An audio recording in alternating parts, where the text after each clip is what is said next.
بسم اللہ الرحمن الرحیم۔ آج ہم جملہ فعلیہ کے متعلق چند اہم باتیں کرتے ہیں۔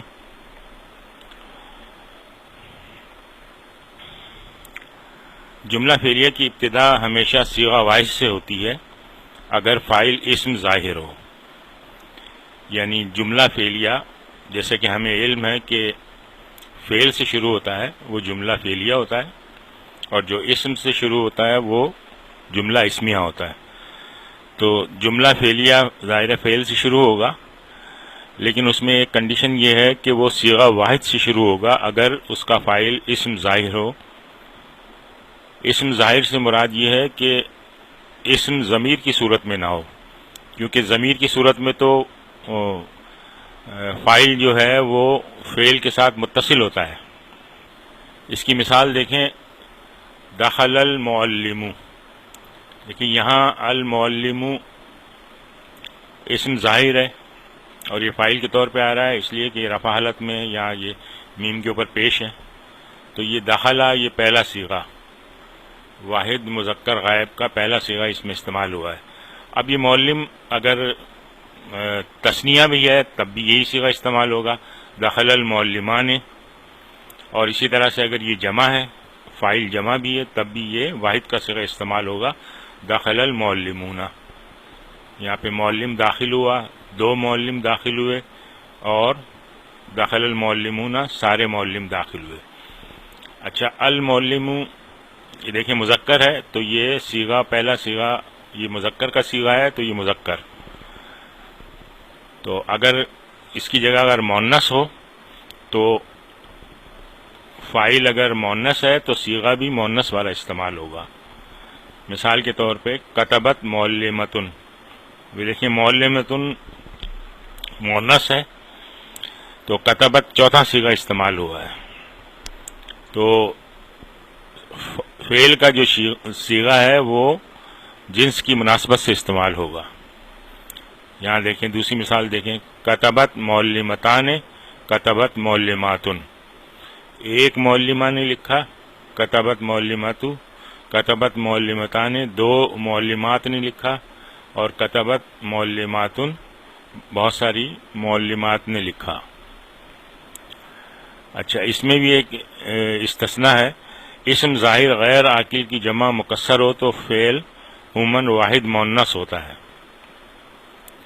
مثال ہے ذہبت الجمال، یہ الجمال جمع ہے الجملو کی، اور یہ جمع مکسر ہے غیر عاقل ہے، تو اس لیے یہ چوتھا صیغہ استعمال ہوا ہے۔ یہ چوتھا صیغہ ہے، اس کو یہ تھا اصل میں ذہبت، تو یہ آگے الجمالو کی ال سے ملانے کے لیے تا پہ زیر دی گئی ہے۔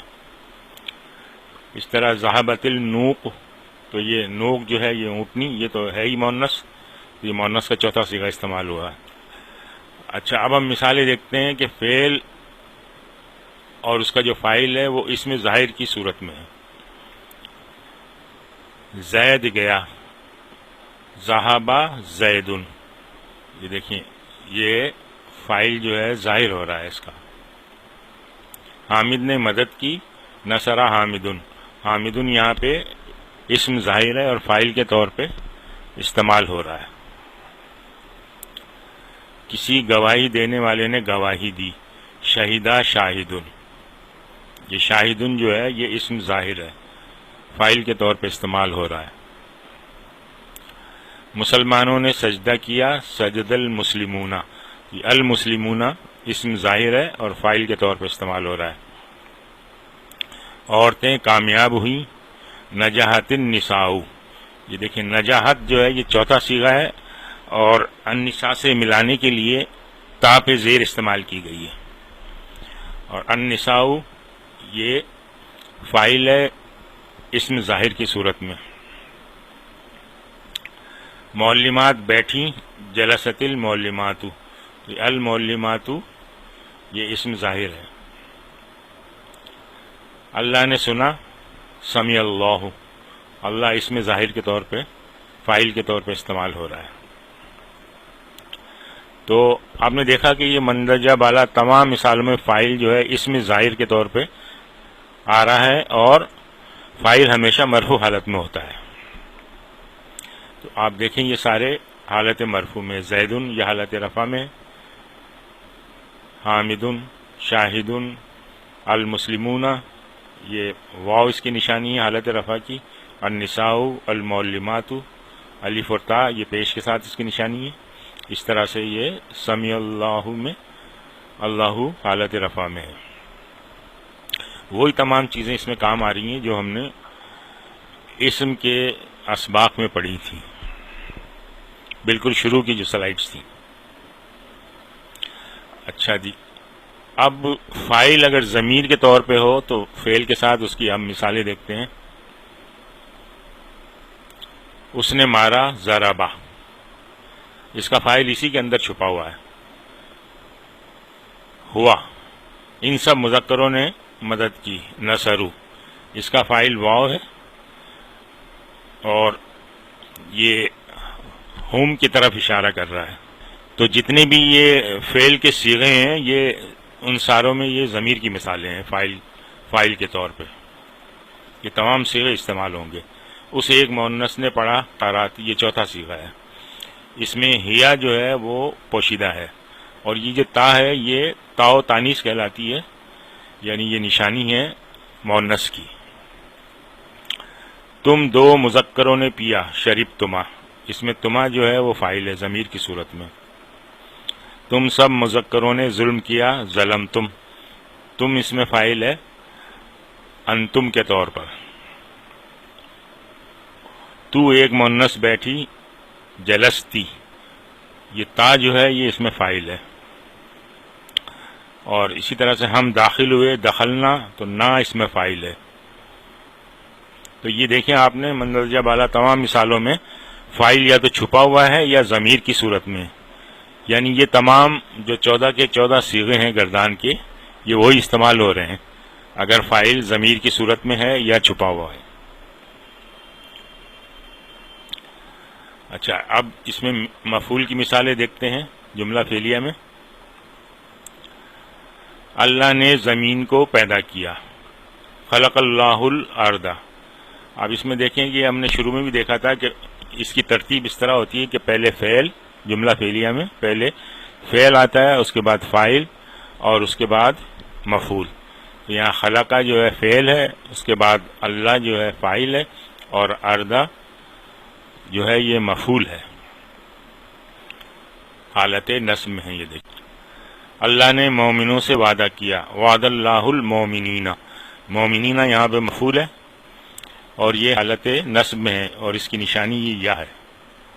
جمع مذکر سالم نے ہم نے پڑھا تھا، یہ المومنون حالت رفع میں، المومنین اور المومنین یہ حالت نصب اور جر میں. تو اب یہ دیکھیں، اب یہاں یہ دیکھیں کہ جملے کی ساخت سے یہ پتہ چل رہا ہے کہ المومنین حالت جر میں نہیں بلکہ حالت نصب میں، اس لیے کہ جملہ فعلیہ ہے اور اس کا فاعل اللہ آ چکا ہے، اب اس کا مفعول ہی آنا ہے، تو یہ مفعول حالت نصب میں ہوتا ہے. تو اس لیے یہاں اس جملے کی ساخت سے یہ پتہ چل گیا کہ المومنین حالت نصب میں ہے نہ کہ حالت جر میں. حامد نے محمود کی مدد کی، نصرہ حامد محمودن، محمودن یہاں پہ مفعول ہے. زید نے دو لڑکوں کو مارا، ضربا زید ولدین، ولدین یہاں پہ مفعول ہے. میں نے قرآن پڑھا، قرأت القرآن، دیکھیں یہ صیغہ استعمال ہوا ہے قرأتو، میں نے، یہ تو جو ہے اس میں فاعل ہے اور القرآن مفعول ہے. ہم نے قرآن سنا، سمعنا القرآن، یہاں بھی دیکھیں صیغہ استعمال ہوا ہے اور القرآن جو ہے یہ یہاں پہ مفعول ہے.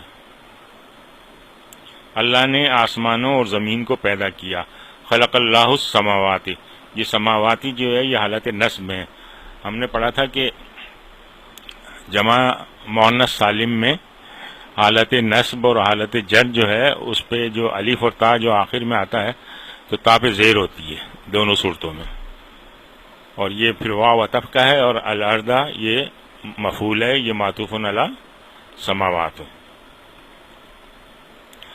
تو اس میں یہ دیکھیں کہ آپ مفعول ہمیشہ منصوب ہوتا ہے، اچھا، اب ہم دیکھتے ہیں کہ فعل، فاعل اور مفعول. اچھا، یہ جو مفعول ہے اس کا جو اصل ٹیکنیکل نام ہے وہ مفعول بہی ہے. تو فعل، فاعل اور مفعول بہی کے استعمال کے بارے میں چند اہم باتیں، یعنی انہی کا اعادہ ہے جو ہم پہلے دیکھ چکے ہیں. ابھی دیکھتے ہیں اس میں.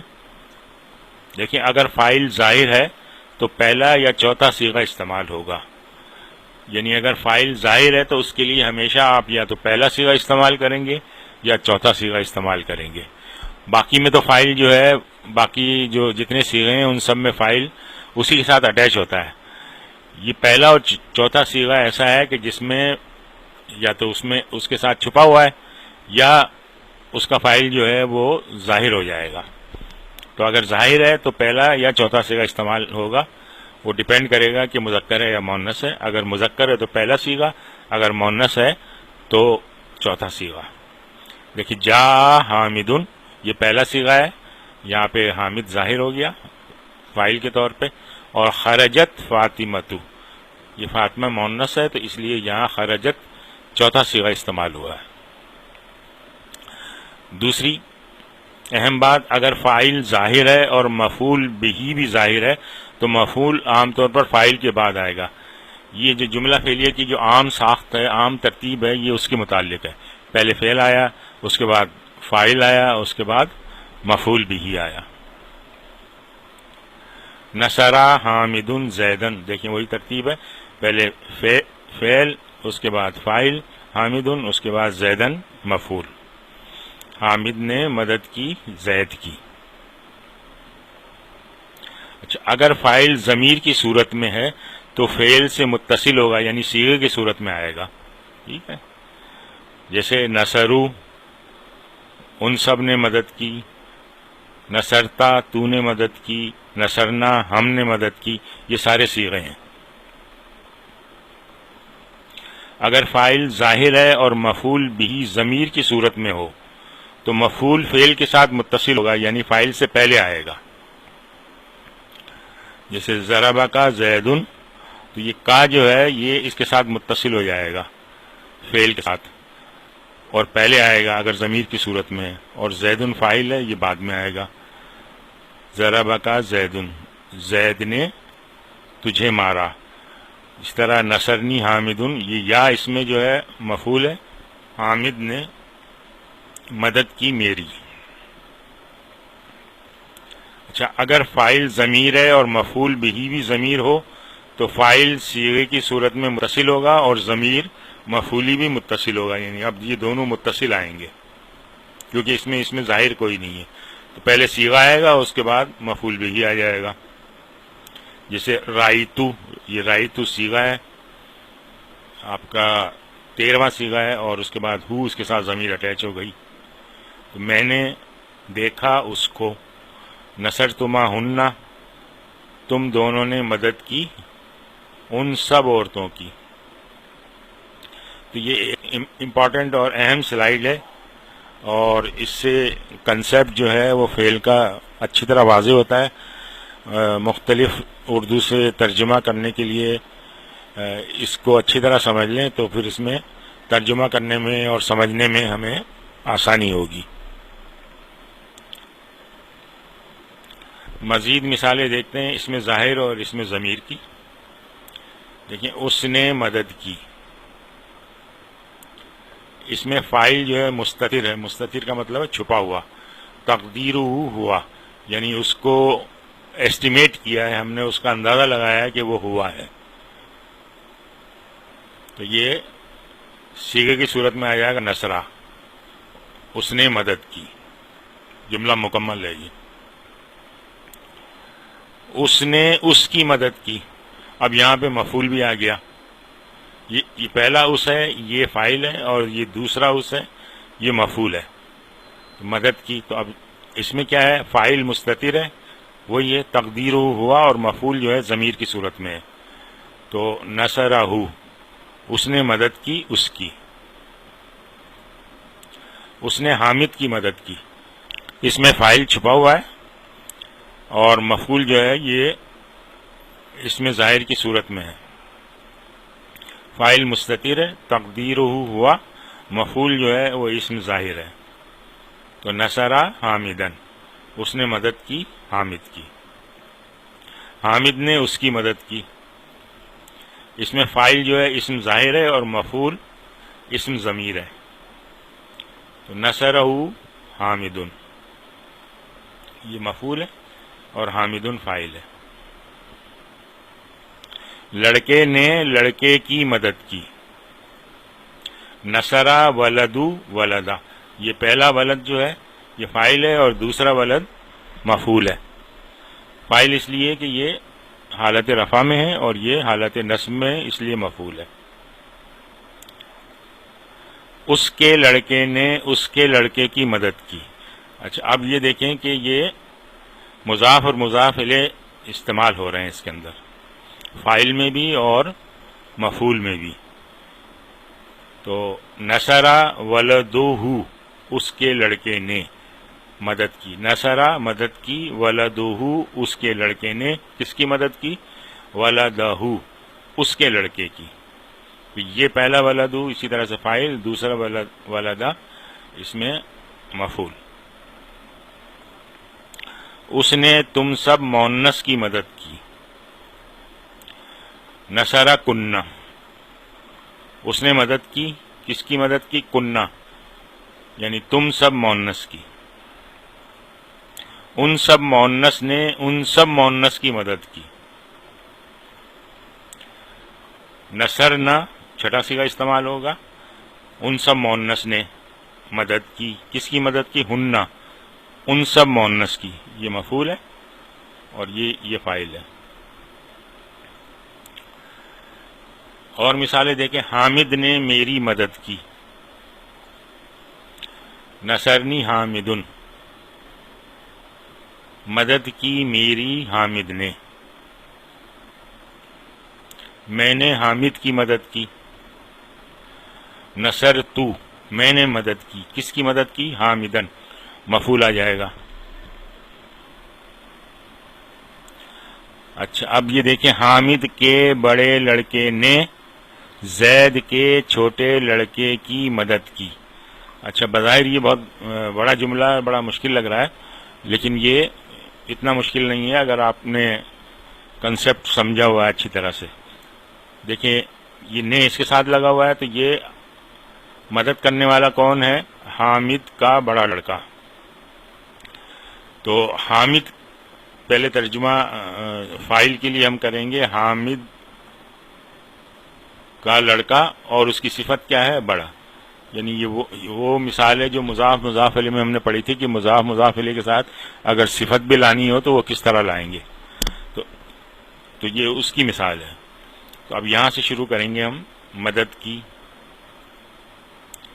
کی نصرہ، کس نے مدد کی؟ حامد کے لڑکے نے. ولدو حامدن. اچھا حامد کے لڑکے کی خصوصیت کیا ہے؟ لڑکے کی خصوصیت یہ ہے کہ وہ بڑا ہے، تو الکبیرو اس کی صفت آ گئی بعد میں. کس کی مدد کی؟ زید کے لڑکے کی. تو ولدا زیدن.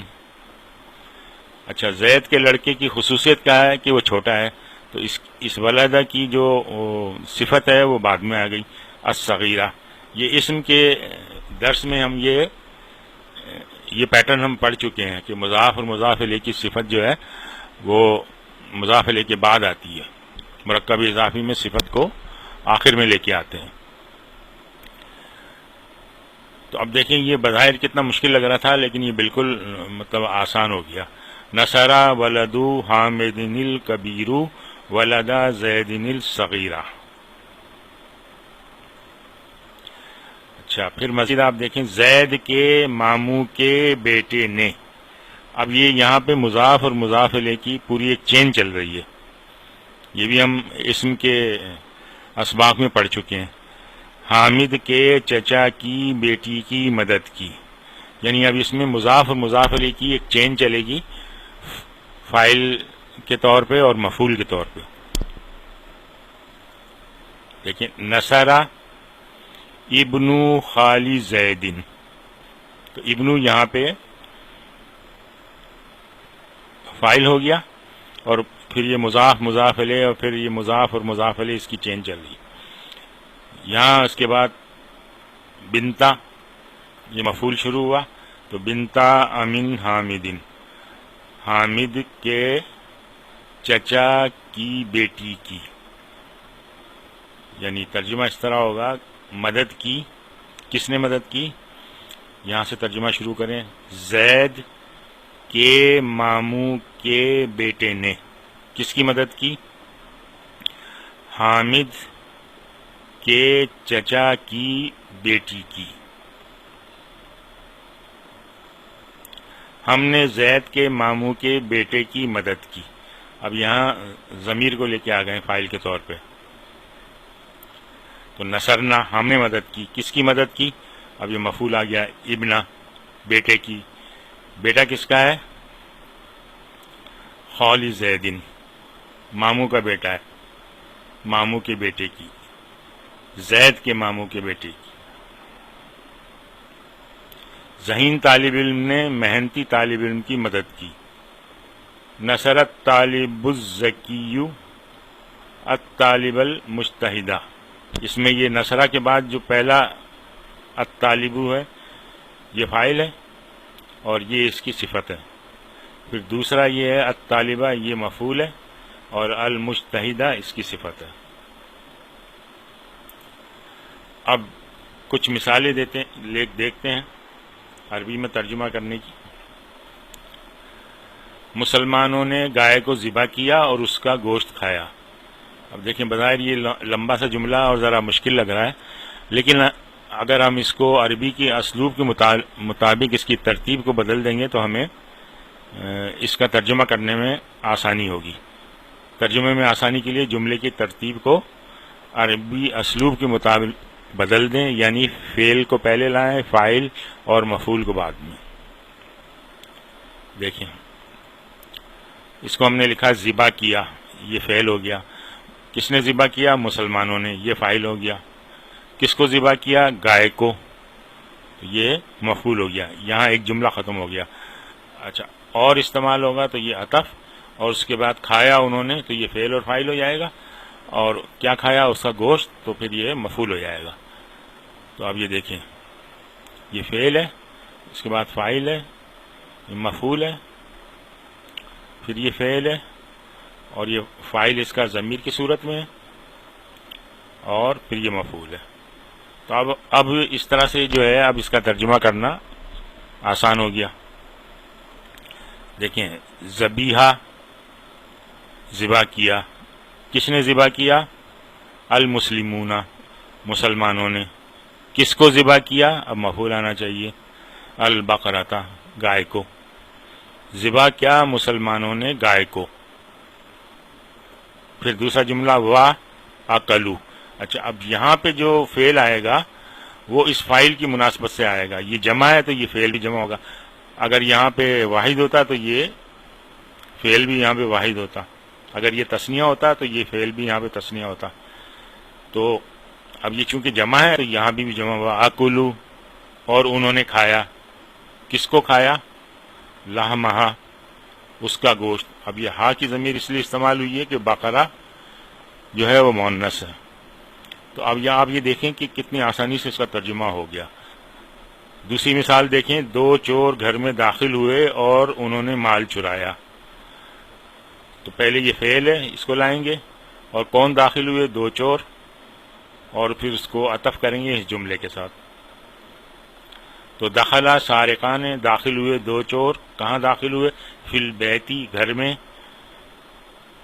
اور یعنی واہ، کیا کیا انہوں نے؟ سارقہ، ان دونوں نے چرایا. کیا چرایا؟ المالا.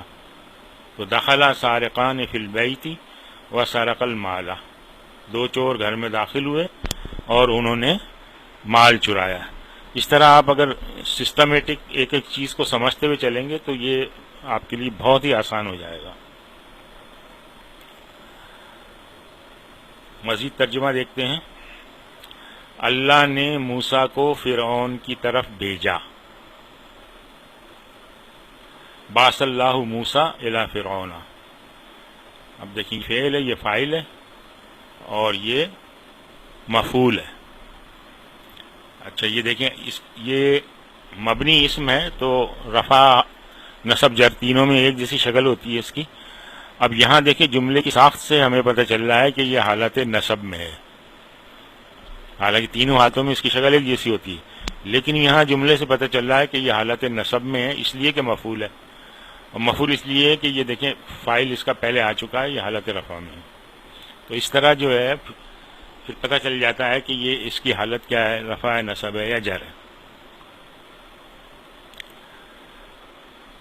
اس میں دیکھیں فاعل اور مفعول دونوں اسم ظاہر ہیں. دیکھیں یہ بھی ظاہر ہو رہا ہے اور یہ بھی ظاہر ہو رہا ہے، فاعل بھی ظاہر ہو رہا ہے اور مفعول بھی ظاہر ہو رہا ہے. اچھا جی، اگر فاعل اور مفعول دونوں اسم ضمیر ہوں تو پھر اسی بات کو کس طرح لکھیں گے؟ بعثہ الی فرعون، اس نے اس کو بھیجا. کہاں بھیجا؟ الی فرعون. یعنی یہ بعثہ اس میں فاعل مستتر ہے، چھپا ہوا ہے. اس نے بھیجا، کس کو بھیجا؟ ہو، اس کو. کہاں بھیجا؟ الی فرعون، فرعون کی طرف. اگر فاعل اسم ظاہر ہے اور مفعول اسم ضمیر ہو تو پھر اس کو اس طرح لکھا جائے گا بعثہ. مفعول اٹیچ ہو جائے گا پہلے اور پھر فاعل بعد میں آئے گا. بعثہ اللہ الی فرعون، اللہ نے اس کو بھیجا. اللہ نے بھیجا کس کو؟ یہ مفعول ہے، اس کو. الی فرعون، فرعون کی طرف. اچھا اگر فاعل اسم ضمیر اور مفعول اسم ظاہر ہو تو پھر اس کو اس طرح لکھیں گے بعث موسیٰ الی فرعون. یہ موسیٰ یہاں پر مفعول کے طور پہ ہے اور بعثہ میں فاعل جو ہے یہ چھپا ہوا ہے، مستتر ہے، ہوا. تو اس نے بھیجا، کس کو بھیجا؟ موسیٰ کو. کہاں بھیجا؟ الی فرعون. اچھا اس کا ایک اور بھی ترجمہ ہو سکتا ہے، اگر موسیٰ کو ہم کنسیڈر کر لیں فاعل، اس کے دو ترجمے ہو سکتے ہیں. تو سیاق و سباق سے ہٹ کر ایک اور ترجمہ ممکن ہے، وہ یہ ہے کہ موسیٰ نے فرعون کی طرف بھیجا. یعنی اس میں مفعول جو ہے پھر غائب ہو جائے گا. موسیٰ کو اگر ہم فاعل تصور کریں تو موسیٰ نے فرعون کی طرف بھیجا. لیکن ہمیں پتہ ہے سیاق و سباق کے لحاظ سے ہمیں پتہ ہے کہ اللہ نے موسیٰ کو بھیجا فرعون کی طرف. تو بہرحال اس طرح سے یہ ترجمے اس کے مختلف ہو سکتے ہیں، لیکن سیاق و سباق سے اگر ہٹ کے کریں تو. آج ہم یہیں پہ اکتفا کرتے ہیں.